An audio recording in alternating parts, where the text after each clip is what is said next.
Good morning, Honorable Prime Minister, Honorable Minister responsible for the environment, disaster management, climate resilience, and urban renewal, members of NIPO, the media. Welcome to another news briefing pre-Beryl. We seem to be in a better position today than we were yesterday. I will now call on the Met Service to provide the current information on Tropical Storm Beryl.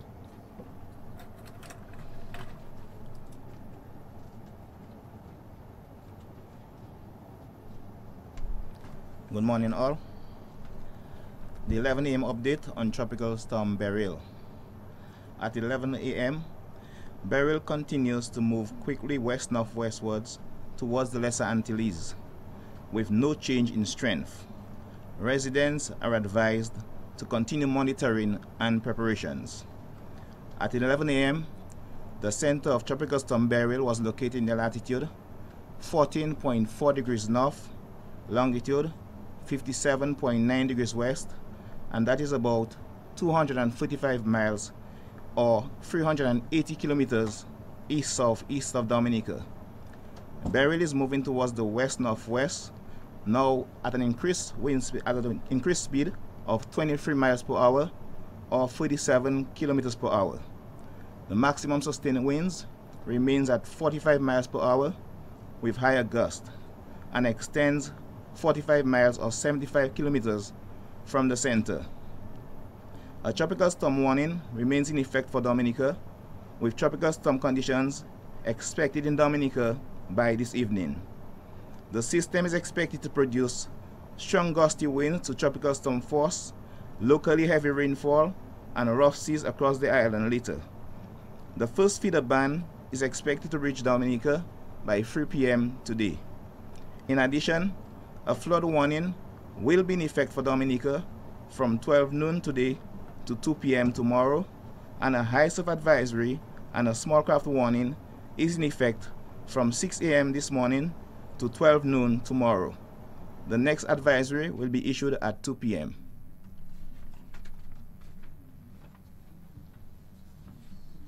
Thank you very much, Marshal. And we're talking about wind speeds of 45 miles per hour.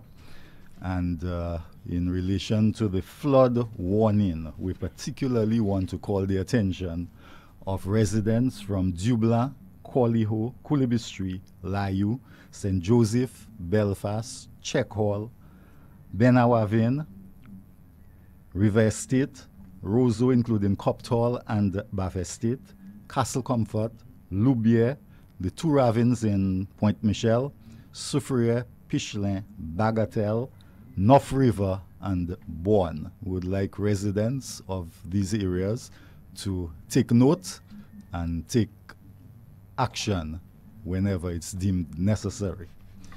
At this point, we'll ask the Honorable Prime Minister to address the country. Thank you, Mr. Shillingford. Let me greet all of the citizens and residents of Dominica. Let me say good morning to all of us, and of course to those of us who are present here at this press briefing. As you can see, that we all of us wanted to have been in church this morning, but we had to forego this and pray among ourselves. But the good book says where two or more gathered together in his name, then everything is fine. So we were able to pray this morning, and there were more than two of us present. So we're grateful for that. But I'm sure that the entire country was seized with prayer and worship and asking God to spare us any of the effects or the impact of this of the storm that's approaching our country, and of course the rest of the Caribbean islands. I must say to you, the citizens and residents of Dominica, that I believe that we are better prepared today than we were yesterday. I think on the last several hours, a lot of progress has been made. We have sought to strengthen the various shelters, and tied some loose ends which were existent in some parts, and I want to thank the membership of NIPO all of you for your extraordinary efforts. Obviously, ODM is playing a very, very critical role in providing guidance and providing leadership in the process, because that's where the nerve center resides, and with the rest of us feed from that. And so we're very grateful for the exceptional coordination from Mr. Pascal, who is a coordinator, and Mr. Cecil Shillingford, who is a state advisor on disaster management. So we're very, very grateful to all of you. I also want to especially recognize the chairman of the shelter committee, who has an extraordinary task. But, you know, I say to people, you know, if we have a positive attitude and we have an intrinsic motivation to do things, and we have a passion to get things done, then 80% of our work is done. And it is left for us to work together to achieve the 20%. You know, so, and of course we have the director of primary health care, you know, who has been assisting us, obviously representing the whole health team island-wide, but clearly the Ministry of Health has been able to respond and to put things in place to the satisfaction of all of us. And the WASCO has been exceptional, you know, from the manager down to every staff member, very, very responsive. We're very, very grateful for this, and as you can see, even up to today, we are still getting water from our taps. Though the decision was to shut it down last night, but they have extended it on the request of the Minister, Dr. McIntyre. So we thank DOASCO for responding to this, and obviously they will speak to that this morning and to see at what time they have to shut it down, because it is really in our interest for them to shut it down to avoid any turbidity or, you know, or molding of the water that is already in the storage facilities. So when these actions are taken, it is in our best interest. And of course, I want to thank the police for ensuring that everything is in place, and it is left for us now to execute that plan as far as the police is concerned. But at the end of the day, the security of the state cannot be done by the police alone. The police has but a limited role in this, and if each of us were to respect the rules and regulations and the laws of the country, then there will not even be a need for police, you know. And if make a commitment to respect it, to respect the police advice and instructions, then everything would be in order. Again, I want to say to the country as a whole, even if we have seen the downgrading of the hurricane to a tropical storm, and of course there is also a flood warning will come into effect at midday today, we have to continue to take the situation very seriously. Okay, we have to take it seriously, because it is still early hours yet. Things can deteriorate or things can improve to our satisfaction, our pleasure, our comfort. But we have to keep on planning as if we're going to be hit and hit bad. It is better that we overplan than we underplan, and then something would come and affect us. So we have to plan properly, because the fact is, because of our historical relationship with storms, we never thought a tropical storm could have been so impactful on our country. But as I've said to our citizens, and I'll say this morning, with the advent of climate change and the impact and the effects of climate change, you cannot trust the weather systems anymore. So no longer can we trust excessive rain in Dominica.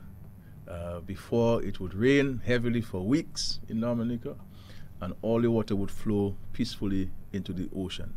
And all that would happen is that the ocean would get brown. Now this is different. We have flood warnings for Dominica, many parts of Dominica. So we have to be mindful that with the phenomenon of climate change, things have changed. And therefore we have to respect the climatic conditions, the weather systems, more now than we did 15, 20, 25 years ago. I know all of us, with no exception in Dominica, are still suffering from anxieties, from emotional stress, from psychological stress, from fear, based on our experiences, first with Erica and secondly with Maria. And this is based on how our bodies and our minds are constructed. That's normal expectation. What we have to do is to be able to manage it properly. I want us to remain calm, to ensure that we do not overreact and cause our anxiety levels to get to the point where it's affecting our health and our ability to function, our ability to think properly, and our ability to understand our environment. Those of us who suffer from chronic diseases like hypertension and so on, it's important that you take your medication. Diabetes and others, that you take your medication, that you secure your medication. If you go into a shelter, that you travel with your medication. The first thing you should put in your little bag, your little plastic bag, is your medication, and ensure that you have the prescription at hand and your medication is taken, because that can minimize any difficulties we have in the country. I want us to be calm and so on, keep on praying. With prayer, all things are possible. We have to keep on praying, and I think with prayer, and not only pray by ourselves, but pray in groups that helps, manage our anxieties in some state and so forth. I want to say that I am comforted by the commitment demonstrated by the various committees across the country. I had the opportunity yesterday to interact with 11 different committees at the grassroots level, and one this morning. And I must say the commitment, the zeal, the desire to help, the desire to work, desire to take all actions at the grassroots level to prepare the communities for this disaster. I left those meetings with a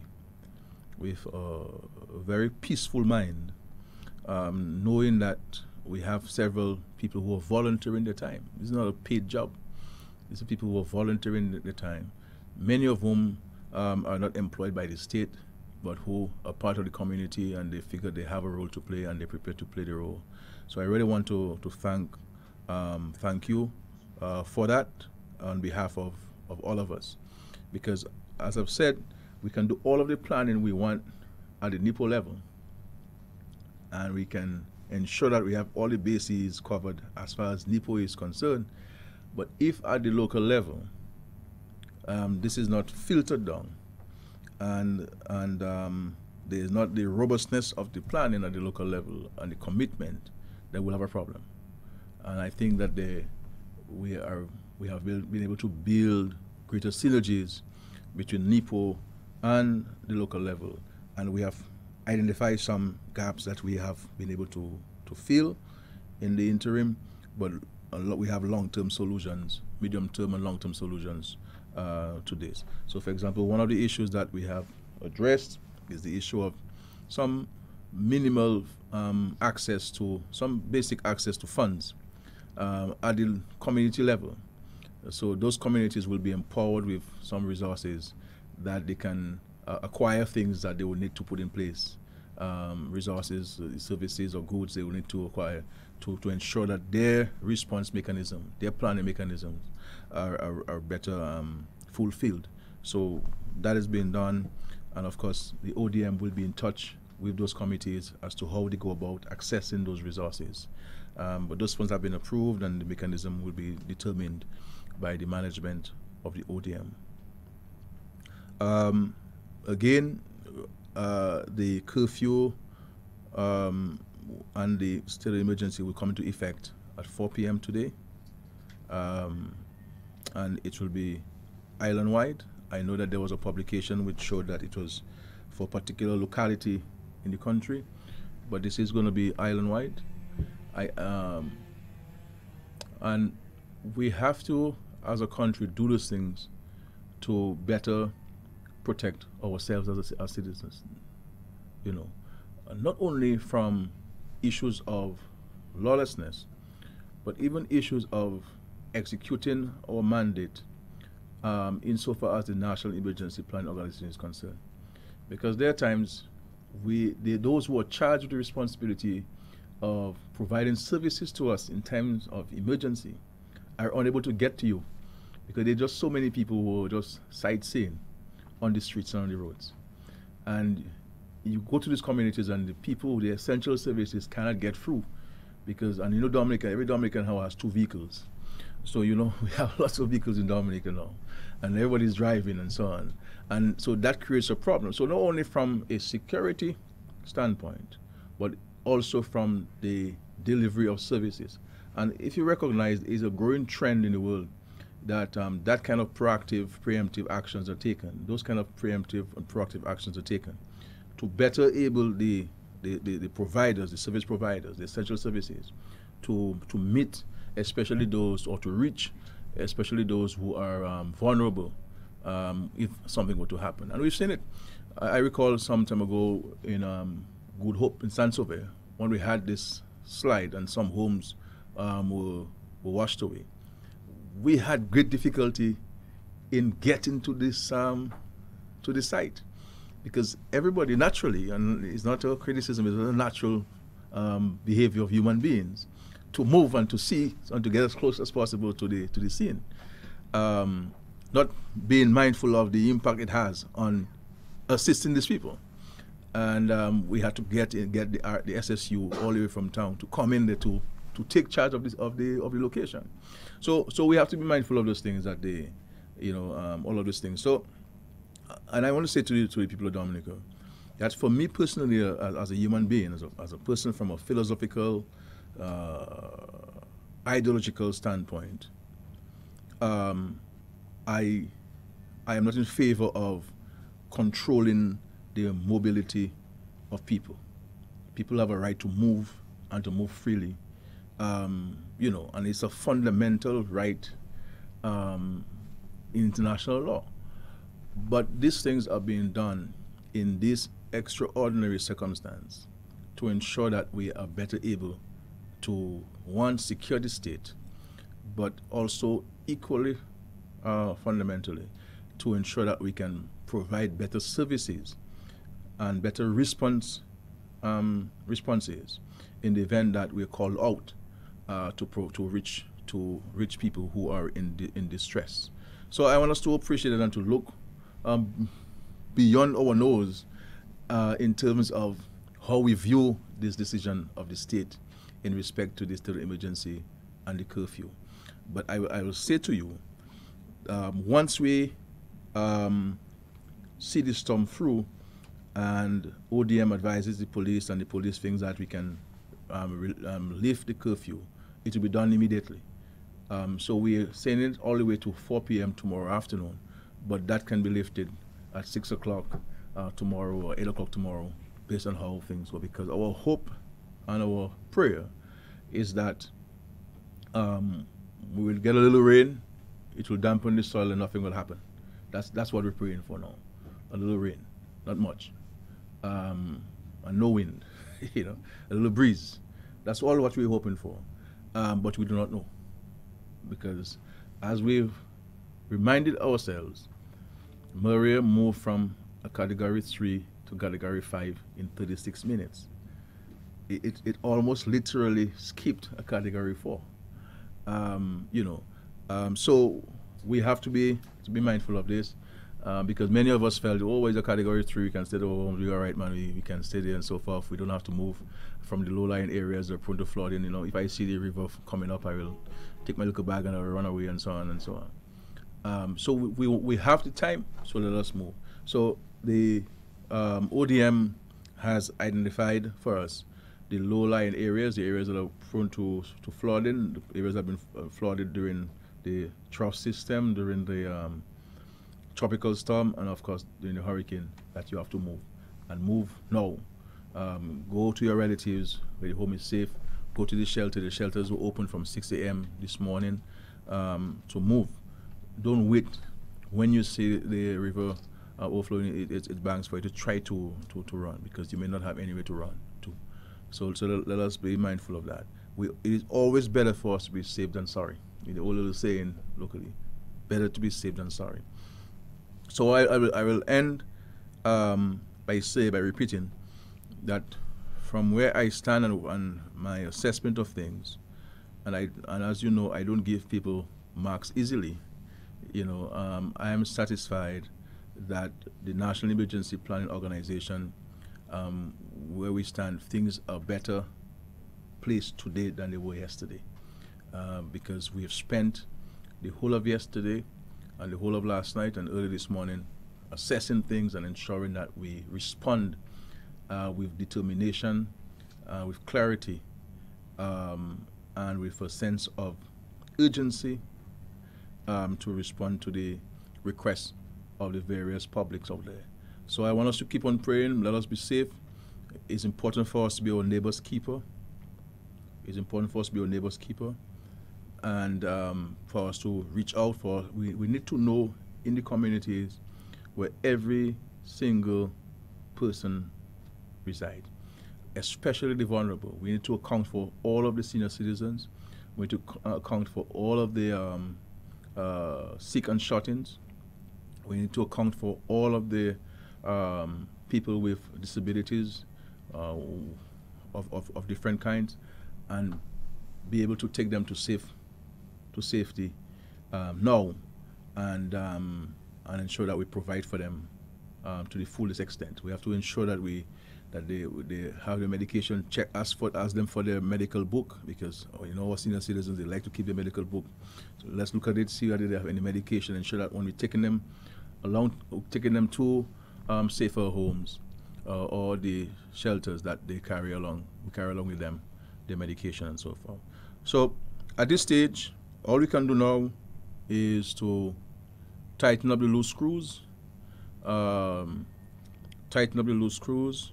and ensure that we do what we have to do. I also want to thank the Minister for Disaster Management for his leadership in the process. And yesterday, I took him on a marathon yesterday. So I had to make sure that he had some cocoa tea this morning to keep him. You see, you understand? Because it's not easy to follow me. And I had to make sure that I had some energy stuff in the vehicle to feed him as we're going along the several miles across Dominica. Himself and Dr. McIntyre, I want to thank them. But I want to thank all of you, the volunteers in Nipo. There's I'm happy and pleased about the attitude. The attitude is important. Our whole dispensation to things is important. We have to work together, especially in these circumstances, or more so in the circumstances, because at the end of the day, this is our country, and every one of us was impacted by Hurricane Maria. Every one of us. There is no Dominican who was not impacted. And I will leave this matter for after this storm. But I will say to the church community that I am extremely disappointed that they will not make some of their church buildings available to their congregation to see the storm through.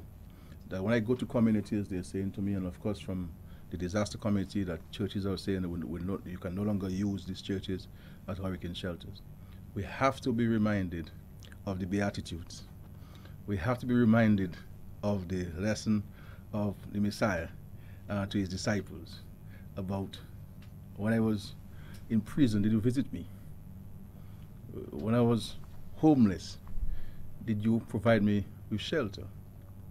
I mean, when Mary and Jesus were on the donkey looking for a place to have the birth of the Messiah, we mustn't forget that he went into the inn, and they had space, and they didn't allow them to have a little room in the inn, so the Messiah could be born, could arrive on the earth in a decent place. They had to go into a manger among hay and animals for the Messiah to be born. And the Messiah became he became our Savior. We have now to go to him. We now have to answer to him, a man who was born in a manger. We now have to answer to him as to whether we go to heaven or we go to hell. And some of the things he's going to ask us are the very same questions he asked his disciples. But he wasn't asking only his disciples, he was asking us, really, on what have we done for the least of the brothers. And people now say the sisters. So I want us as religious leaders, to reflect upon this thing. Not only religious leaders, but all of us. If we have a home that is safe in our community, for concrete roof, upstairs and downstairs, and most of us have homes that we only utilize one room in it. We go in the kitchen and so on, we cook and so on, we use the washroom and our bedroom. Many of us have not gone to many bedrooms in our homes. Many of us have not sat on our settees for years. Some of our settees are covered with embroidery and all these things and so forth, and so on. We don't touch it. This thing is spotless as when you bought it in the plastic. Some of them still in the plastic. So we don't use our home. So how are we gonna sleep tonight in this rain, knowing that there are people who are next door neighbors, who are not as lucky as us to have a home like this that we have, and we're gonna stay in our house by ourselves? What if something happens to you? These very same neighbors are gonna have to reach out to you. So we have to think of our life as mere mortals. That which we have on earth, we're not gonna go to heaven with it. And certainly the way we behave, we certainly will not see heaven if we deny the least of our brothers these basic things. I don't want to preach to you this morning, and I don't want to lecture anybody. This is not my intention, but it disturbs my mind. As a Christian nation, that we would have people who would deny the state an opportunity to use these facilities for our brothers and sisters who are the most vulnerable. Who are the most vulnerable? We cannot get more biblical than that. We cannot get far away from the teachings of the Messiah if we do not allow the least of our brothers to have access to our homes.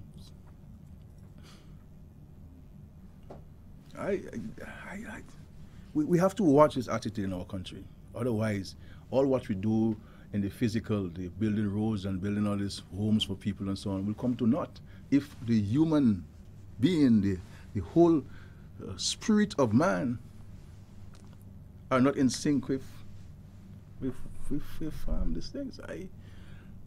I'm saddened by that, I can tell you. And I have the opportunity to raise this with some of the church leaders who have denied us opportunities to use their church buildings for this. And I know, yes, in the past they have had difficulties because some of our citizens are not respectful of people's properties.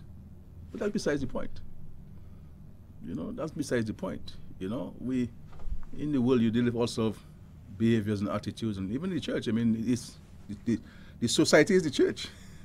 You sort of say, render not your garments. This is what's really meant when render is not render not your garments. So, we cannot let past experiences interfere with us doing good. We must always keep on doing good, even if we're criticized for doing it. Even if we lose by doing it, we must never stop doing good. And we can't have a building closed and people are sheltering the hurricane or the storm or whatever we will be faced with in the next few hours if exposed to the elements. It's not nice. It's not nice. But I'm sure, having said that, and folks now going back to the Bible and to see whether they have misunderstood what the rules are, that will get some calls. And the chairman of the committee will give his phone number that people can call him. So I'm sure we'll get calls to say, look, I think there was a misunderstanding, I said you can have the whole building, not only part of it, the whole building. So I don't know where the Prime Minister get this thing from, that we said that we don't want the building and so forth. No, we didn't say that. We said, don't use the office, but you can use the rest of the building. I believe, I want to give these people the benefit of the doubt. And I want to believe that the chairman of the committee did not hear properly. And I think they were saying to them, no, Master, we can't use the whole building, my brother. I mean, we have an office there, we have documents in there, we have a filing cabinet in there. So we'll log that place. But the rest of the thing, after all, brother, we're going to give it to you. You can even transfer the title in the name of the state. So that's all true. So my home is available. My church is available, my brother. What else do you need? Do you need mattresses? Do you need blankets? We have some stored there from an American NGO that we have extras that we can give you. We have some rations there from Maria. We still have dry goods that are still good. The expiration date is 2019, 2020. That we can give you guys. No, we didn't say that. We didn't say that at all. So I want to believe that I'm being badly informed. Because they did not hear properly. And I'm sure that they'll get some calls there in the next hour to say, no, man, you can open anything. Just check so-and-so in the village for the key. She has the key, and she'll give it to you. I'll call her right away. I call her. I say, how could you say that? This is not the church. This is the church contrary to the biblical teachings. That's why I've been preaching every Sunday. The Beatitudes, we have to reach out to the least among us. And how could we have a church there, you forgot about the 100 sheep, and only the shepherd went and he only met 99, and he went into the storm to look for the one. Thank you very much. Those of you who wouldn't go to church, at least you have been now exposed to some teachings. But in these things, you manage anxiety and your stress by being jovial, by smiling and entertaining each other and speaking in this form. We can't always be tense, and so we have to relax the nerves. Because if the nerves are not relaxed, then we cannot function. Okay, but thank you all. God bless us. Let us keep on praying. Let us wish and hope and pray for the better. That it will get a little rain. There's a little rain, God, we're asking you for, and a little wind, and so forth. And then tomorrow morning we'll all be in one piece as a country and as citizens. But we are not going to stop the planning. At NIPO, we have taken a firm decision that we're going full throttle as if we're going to be hit by a Category 5 hurricane. And that's how we plan. We're planning for the optimal, for the worst. If nothing happens, thank God. If we are spared, thank God. But if, unfortunately, that the Lord decided to test us, as I said yesterday, like Job, then we'll be prepared and we'll stand in faith and we'll not curse God and die. Thank you very much. God bless you. Thank you very much, Prime Minister. I hope our listeners and viewers will reflect on all what the Prime Minister had to say to us this morning. I now invite the Honorable Joseph Isaac, who is the Minister responsible for the Environment and Disaster Management, to address you.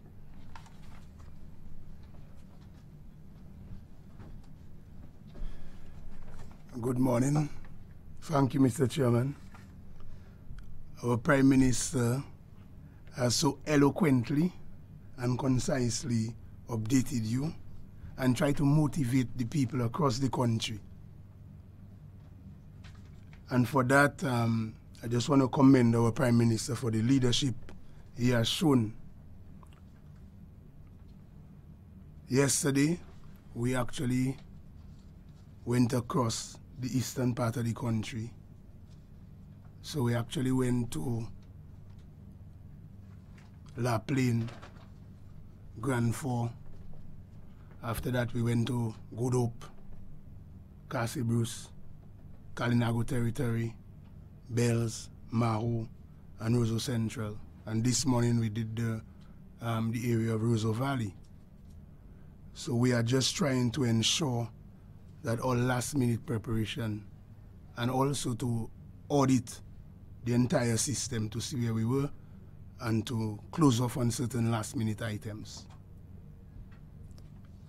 But this morning, as your Minister for Disaster Management, I would like to appeal to everyone listening to me here this morning, and you should tell your neighbor that we have only about 4 hours before the curfew is implemented.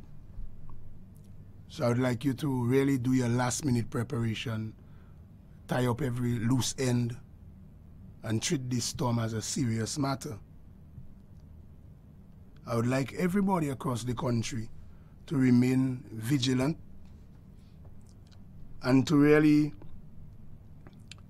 focus on doing what you have to do. Even if there is a downgrading of the storm, we need to stay focused. It's an opportunity also for us to realize that as a country, we need to really change our culture in terms of disaster management. We can change Dominica's latitude and longitude, so we'll always be where we are. And therefore, I'm calling on everybody, not just pre-hurricane season, but the culture have to change in a way where we have to be planning continuously and making continuous improvement.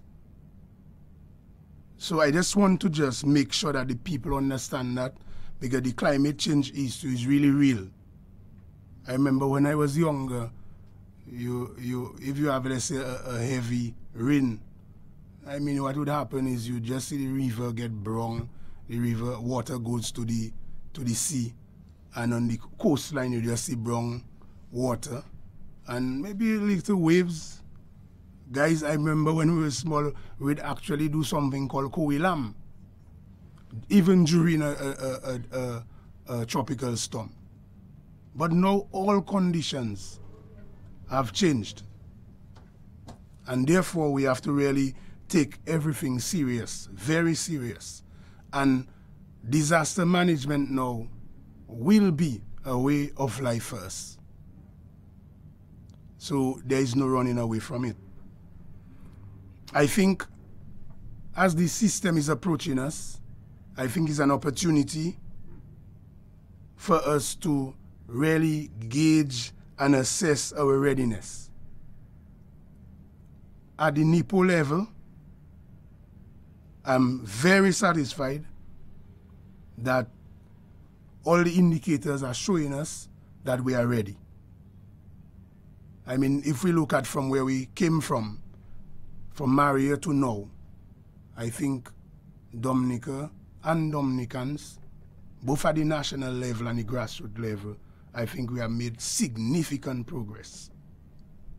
But having said that, I mean, the people at NIPO will tell you I'm a little tough, you know, because I think we really, really need to zoom in and focus aggressively on disaster management in Dominica and the wider region.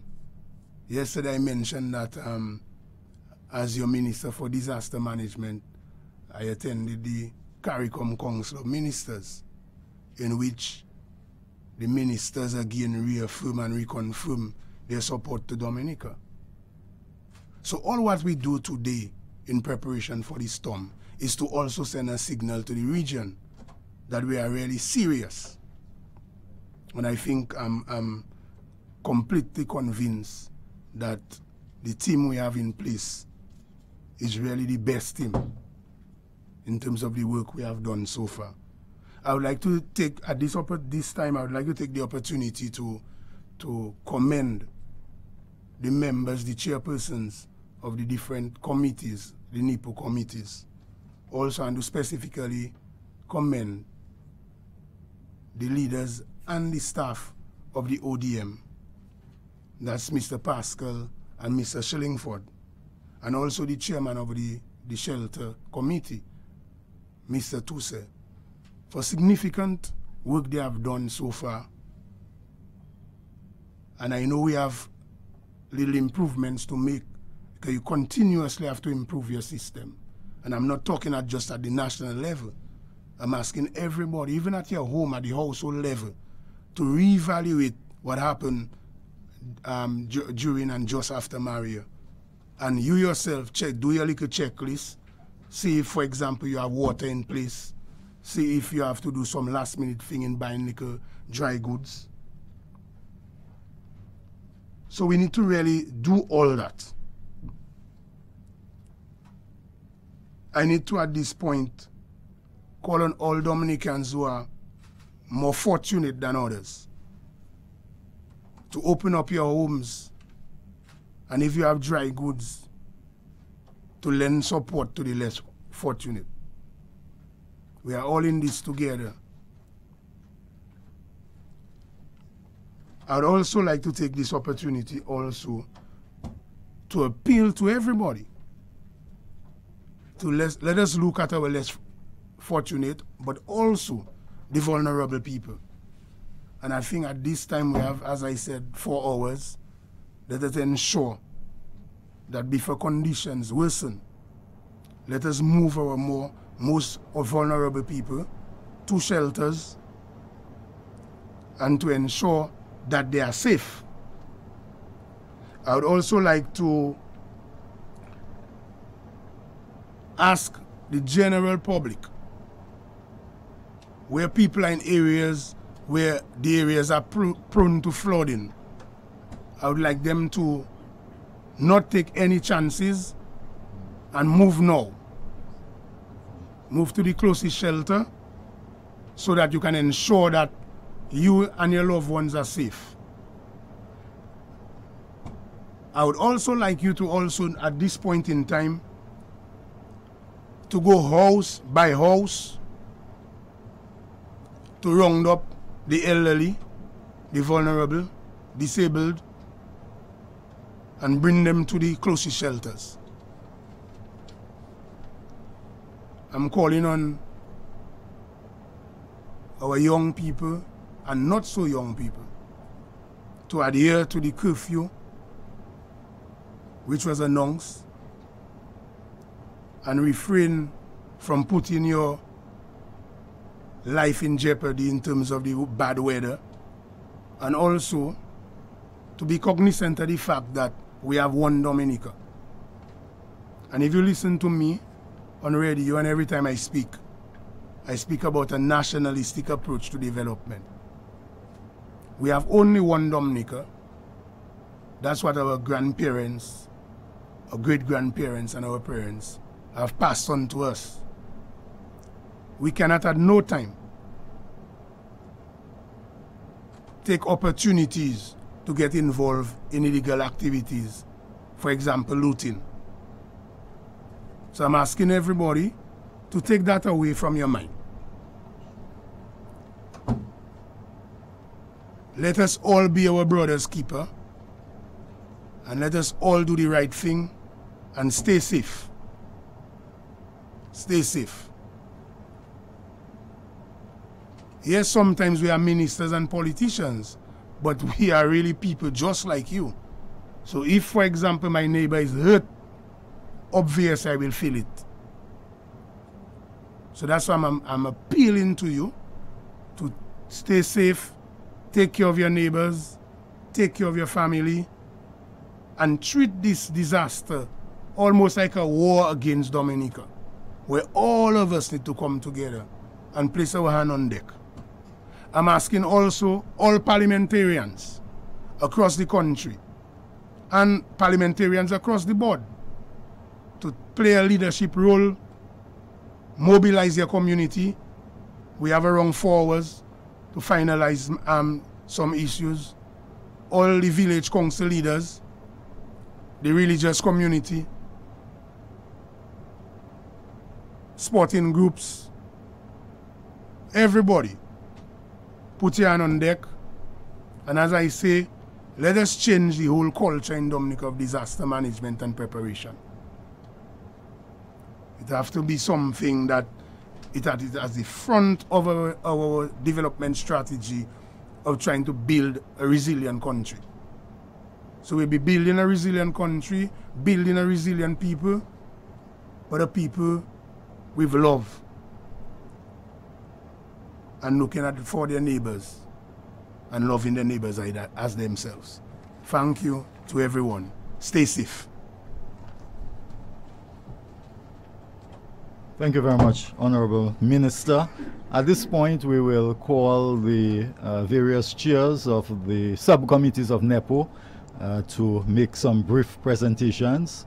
And I will first call on the police.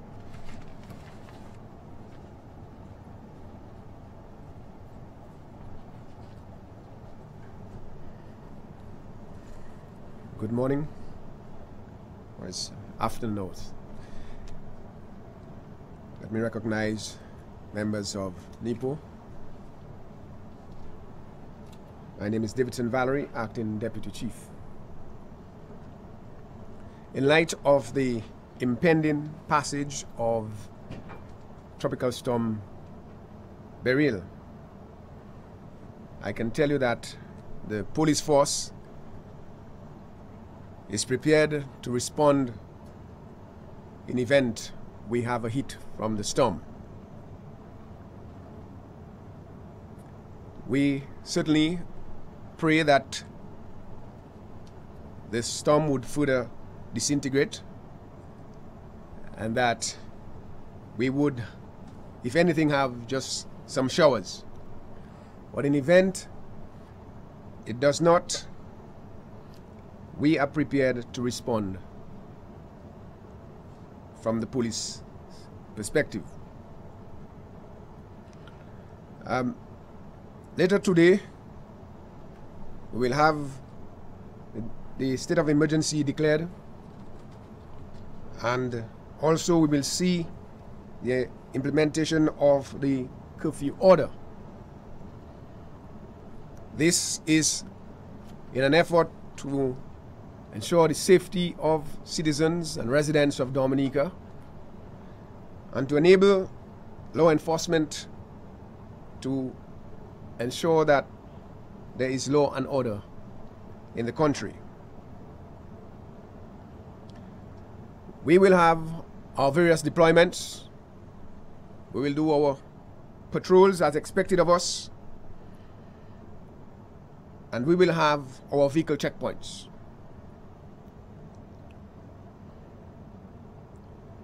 We are, however, appealing to the public for their cooperation, because the police have their work to do. The police is charged with the responsibility of maintaining law and order, but we will do as far as practicable to ensure that there is the enforcement of law and order in Dominica. We ask for the cooperation of the public. We ask for the partnership of the public in ensuring that we are able to see this hurricane, this storm through safely. We want to remind the business owners in Dominica of their right to protect their properties, their constitutional rights to protect their properties. They have a right to defend themselves, defend their family, and defend their properties. So we will work along with all and sundry to ensure that we can see this storm through and that there will be law and order in Dominica throughout that period. We want to appeal to motorists. We saw it after Maria, and the disorder that was visited upon our streets with the careless parking and the hustles that we saw around the fuel pumps. We're asking persons, motorists, to cooperate with the police and to allow the free flow of traffic in and around the island. We do not want to have the obstruction of the flow of traffic, because we know what can happen when this occurs. So in the process of ensuring our free movement of our traffic in and around the city and in fact around Dominica, we are asking and appealing for the cooperation of the public. I want to say that the police will do all in our might. We will do all in our might to ensuring that there is law and order in Dominica during the passage of Tropical Storm Beryl. We appeal to friends, people who have friends, relatives, brothers, sisters, the young men who oftentimes have been found in violation of the law during these periods, to speak to each other, to warn each other against breaking the law or violating the law.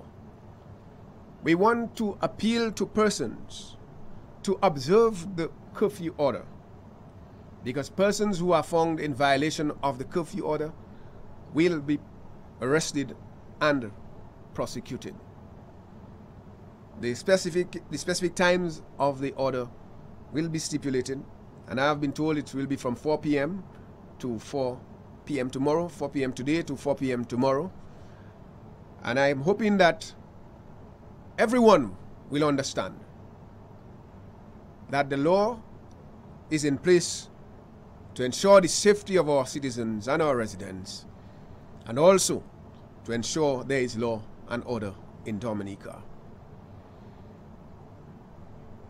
Anyone is to be out during the curfew period,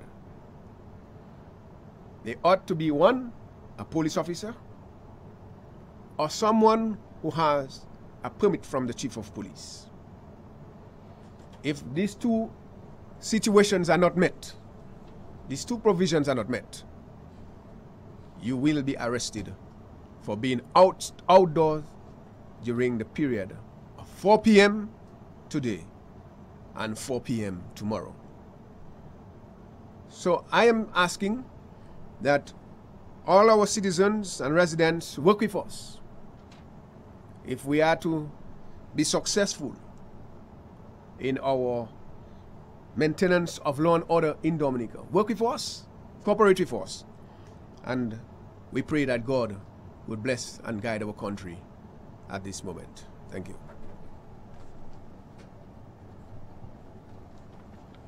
Thank you very much, police representative, and I hope the general public will adhere to the terms of the state of emergency and the attendant curfew.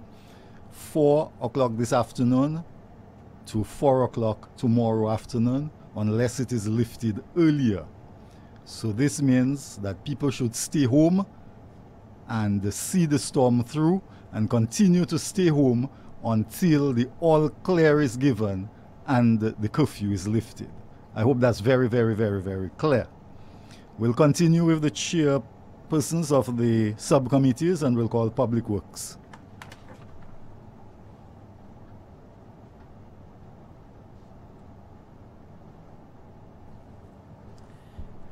Good morning to all. Denise Edwards, Ministry of Public Works and Ports, Acting Permanent Secretary.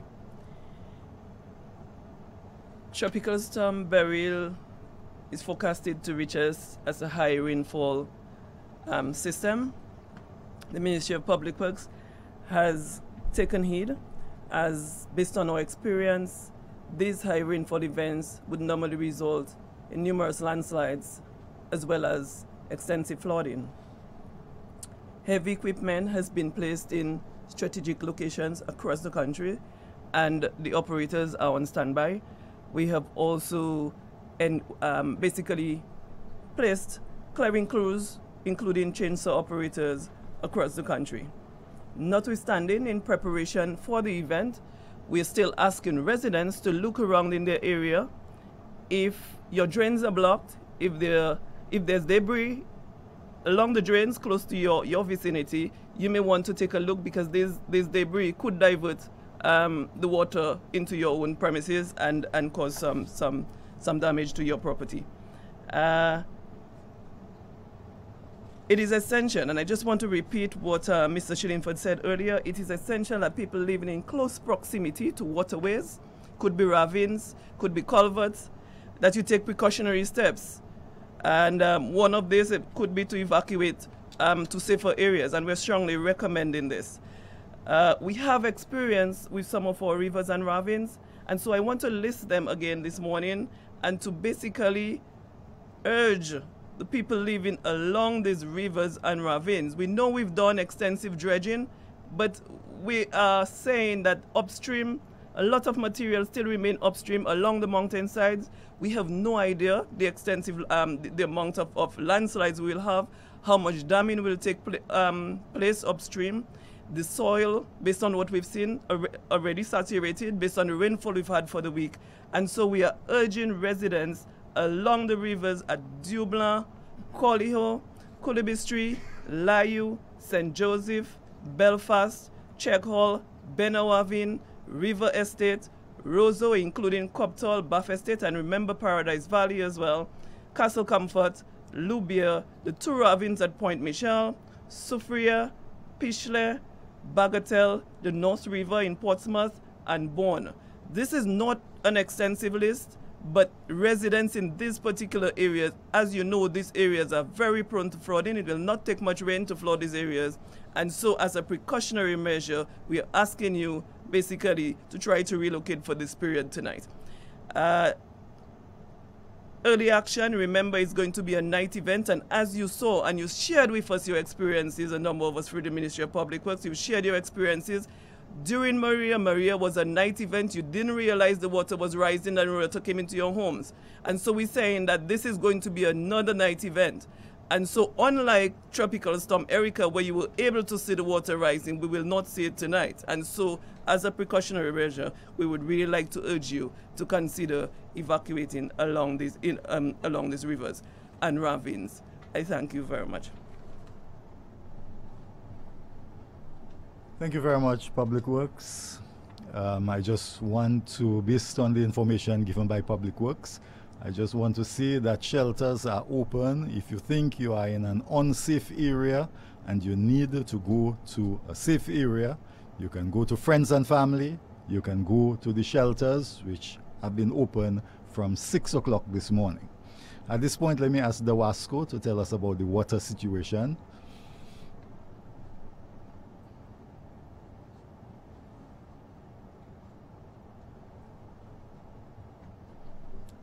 Thank you, Mr. Chair. Good morning, all. Pleasant good morning to everyone. Let me just say that the WASCO has gone into prepared mode from Friday afternoon. We are pleased to report, however, that contrary to our initial plans to shut the water systems down at 6 last night, we were able to leave most of the systems open on consultation with the Honorable Minister for Public Works, Water Resource Management and Ports, also the Permanent Secretary and the Office of the Prime Minister. We, however, note that many of our rivers are at the moment already beginning to experience flood, and the turbidity levels have increased significantly. And so we will be shutting down most of the systems at 2 p.m. this afternoon. There is still some time, and so we're encouraging people to collect some water while there is still some. At least store some water for at least one day.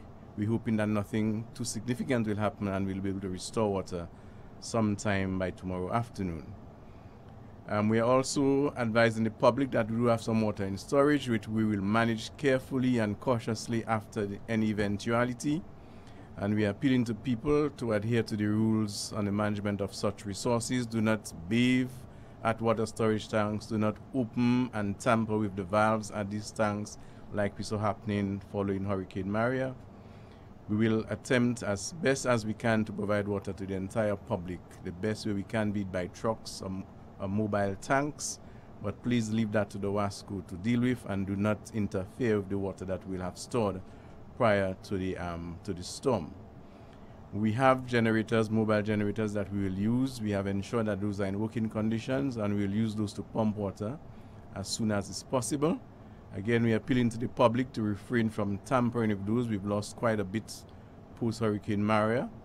We would not like to see the level of investment that has been made in these areas go to naught again. So we are appealing to the public to assist us in securing those things. We do have security in place, but adhere to the rules of law and avoid tampering and stealing those things from an essential utility such as the WASCO. We will continue to brief the country and the government as we proceed, but to alert everyone that we have things under control at this point in time and intend to maintain it that way. Thank you. Thank you very much, the WASCO. Right now, shelters, a key component, and a key component plagued with some issues, but I'm sure we are resolving the issues as we go along. Thank you very much, Mr. Chairman. My name is Glenroy Toussaint, the chair of the Shelter Subcommittee and also acting local government commissioner. Let me first of all say that disaster risk reduction is all about saving lives and to some extent property, hence the significant role that shelter management plays in our thrust at disaster risk reduction.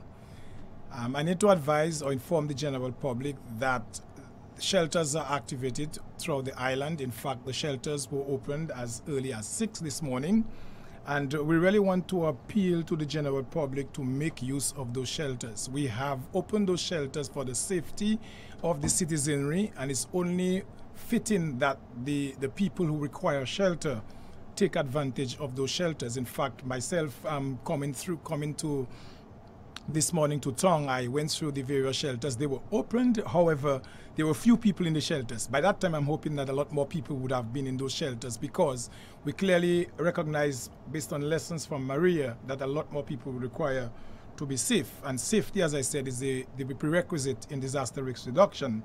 And so we continue to appeal to the people.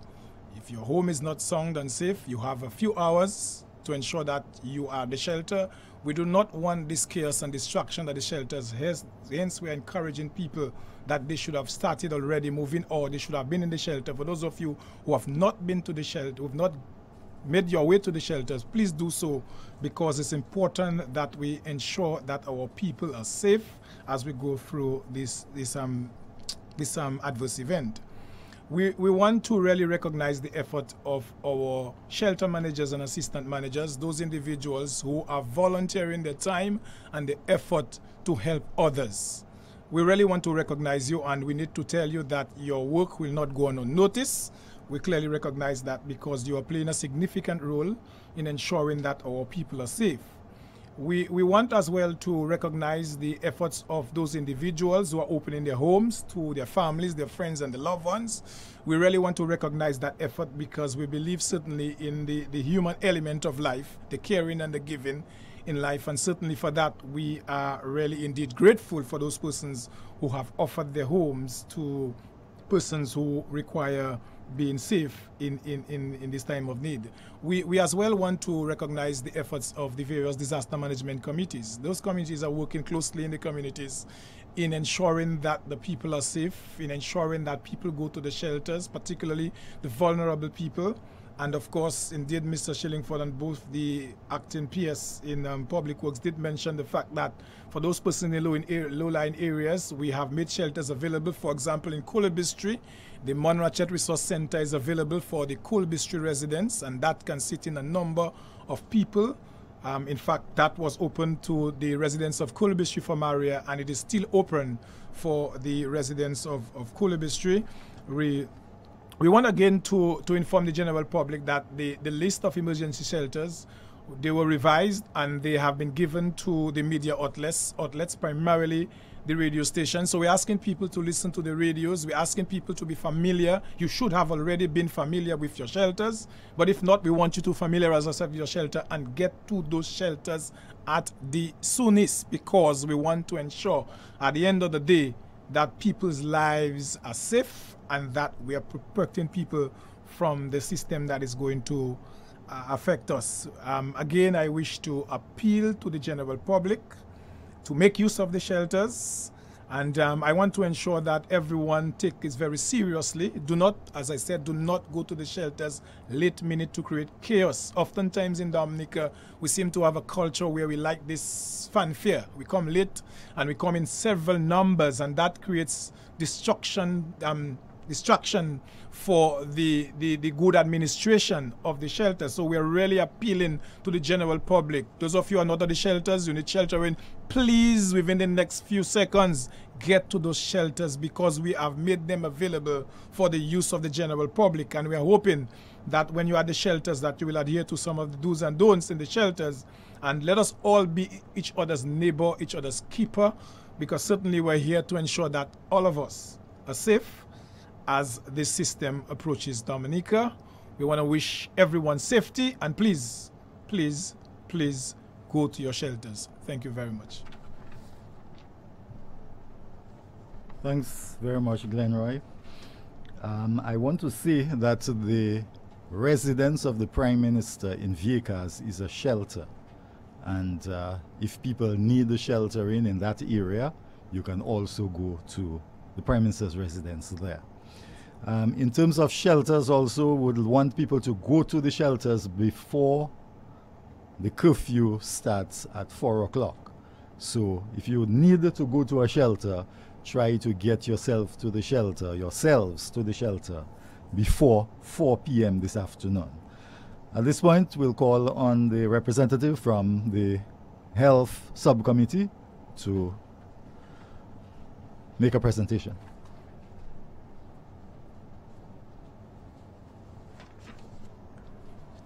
To the Honorable Prime Minister, the various chairs of NEPO, media, listening public, good morning.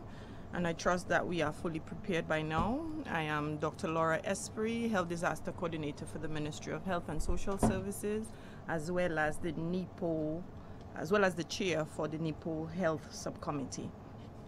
The public is therefore reminding of the following: that all the health centers in your various districts, there are 7 districts, health districts in Dominica, your health centers are all functional, with the exception of just a few, which I will name and give the alternate site for the provision of emergency health services.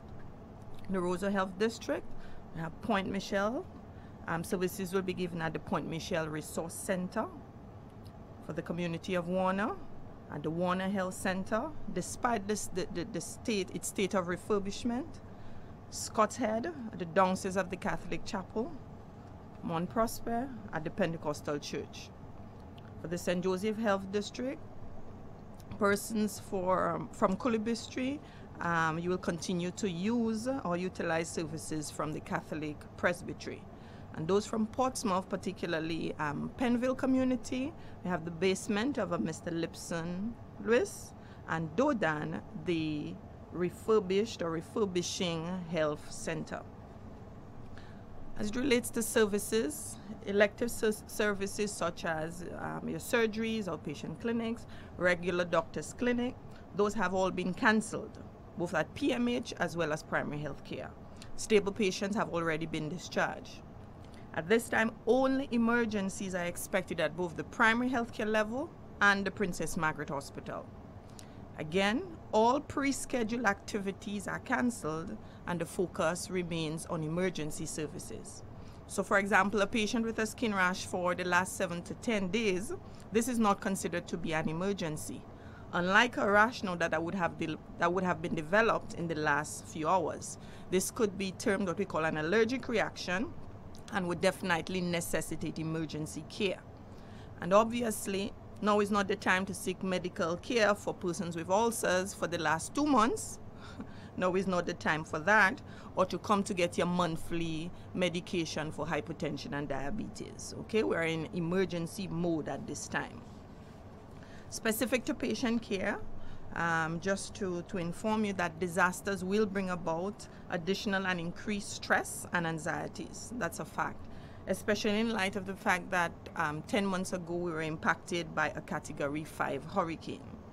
So those with chronic diseases, such as those with heart diseases, hypertension, diabetes, asthma, even mental health diseases, they may become decompensated with these disaster-related stressors. By decompensated, I mean you can easily get an attack or an episode from your diagnosed medical condition.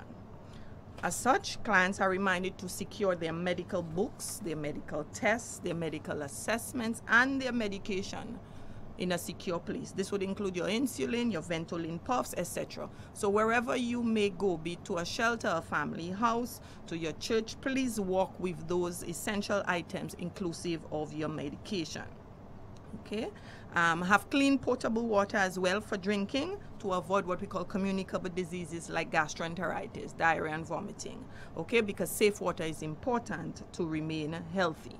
Special attention is also given to vulnerable groups of vulnerable populations. That would include our shut-ins, the elderly, the children, the disabled, even persons on dialysis. As it relates to dialysis, persons reviewing that sort of services, according to the weather system, of course, and of course the curfew, we will accommodate you possibly on Tuesday with priority given to those who were dialyzed last, which is on Friday. In terms of staffing, all staff reporting to duty both at the primary healthcare level and PMH, as in those providing health services, that is, essential health services, you must walk with a picture ID. I reiterate, you must walk with a picture ID, for example, your passport, social security card, or your driver's license, throughout this disaster alert and response phase. Remember, there is a curfew and you need to walk with your identification.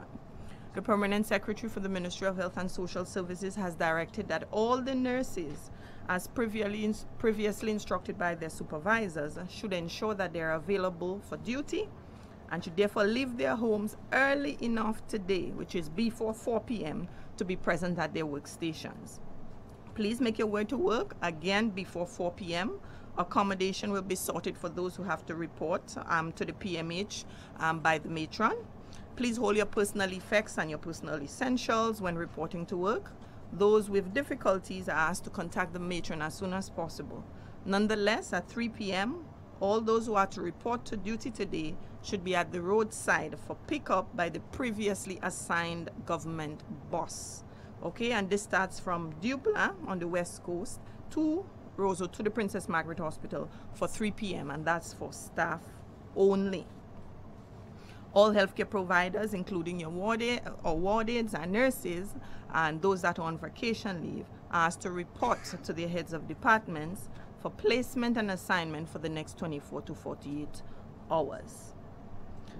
Staff and patients, and of course by extension the general public, are encouraged to review their family disaster plans. And by that I mean look at your entry and exit routes in your homes, etc., and to remain safe and cautious. Again, I wish to reiterate that the Ministry of Health and Social Services is fully committed to providing quality health services by preserving and saving lives. And the Ministry of Health and Social Services is satisfied that all the necessary preparations and arrangements are in place at this time. Nonetheless, you or patient citizens of Dominica, you are encouraged to remember that your health, your safety, your lives, and that of your family, it's really your individual and personal responsibility. So let's all be safe. Thank you. Pleasant day. Thank you, Doc. At this point, I will call on the representative from the DAIC, Dominica Association of Industry and Commerce, Kenny Green, to make his presentation.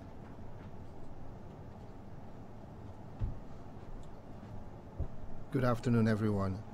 I'd like to read a brief advisory from the DAIC.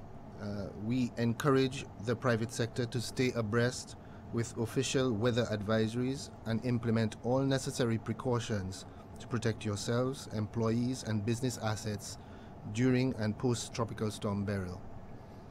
The DAIC and various members of the private sector met with the Dominica Police Force Saturday, July 7th to confirm preparation and response plans, aspects of which have been communicated to the wider public. We would like to thank the Government of Dominica and Dominica Police Force for their partnership at this time to ensure safety and security of our nation. Disaster preparedness and continuity plans should have been effected by now, and we encourage everyone to remain in disaster preparation mode until officials declare the island safe. Guidance and strength to everyone in your preparation and through the storm. Thank you very much. Thank you very much, Kenny. This is where we're going to wrap up our briefing for today. but I just want to highlight a few points. We have all gone through the Christmas Eve trough experience, the Ophelia experience, the Erika experience, and the Maria experience in the last 5 or so years. And Tropical Storm Beryl is no different. We want people to remain at home. Do not go all over the place while the storm is raging. There can be high winds that can move certain missiles, and you can get hit by those. Also, because of maybe some intense precipitation, rainfalls, we could see the swelling of rivers and waterways. And we just want to highlight a few areas. They were highlighted already, but just to remind you, Dublin, Colliho, Coolibistry, Layu, St. Joseph, Belfast, Checkall, Benaravin, River Estate, Roseau, including Coptall and Bath Estate, Castle Comfort, Loubier, Two Rivers, or Ravine, sorry, in Point Michel, Soufriere, Pichelin, Bagatelle, North River, and the Bourne, and other areas which we may not have highlighted, but you are aware that they can pose some sort of problems to you. The other reason why we want you to stay indoors, there's going to be a state of emergency at 4 o'clock this afternoon with an accompanying curfew. A curfew means that nobody without a pass, a curfew pass, can be out after that stated time. And that is from 4 p.m. this afternoon to 4 p.m. tomorrow afternoon, unless otherwise stated. So we want people to adhere to these regulations. In terms of water, you have a few minutes where you can collect some water so that you have water for the next 24 hours, because the WASCO will be shutting down the system shortly. In terms of power, once the storm gets very close to Dominica, if it maintains the 40 miles an hour wind speed, the power company will turn off the power. So ensure that you have some sort of lighting in terms of lamps, generators, flashlights, etc. Your telephones, I'm hoping that the telephones will stay on, but remember that you need to charge them, keep them up, so if you need to use them during and immediately after the event, that you have them fully charged. In terms of shelters, we're asking people to go to shelters from now. Go ahead of the curfew period, which is 4 p.m. And in terms of health, you did hear the good doctor say that health centers are available all around the island. They may not be the health center that you knew, but there is somewhere in the community where there is a makeshift health center, should you need that. In terms of works, heavy equipment has already been deployed around the country, just in case we have to do some early clearing. Heavy equipment is already there. And of course, you know that lots of dredging has already taken place around the country. So we are hoping that they'll be able to take a lot of the waters that will flow down the rivers. You should not move after the storm until an announcement that it is all clear to do so. And again, like the previous speakers, I would just like to wish you a safe passage of Tropical Storm Beryl. We just hope that everyone will remain safe. I thank you.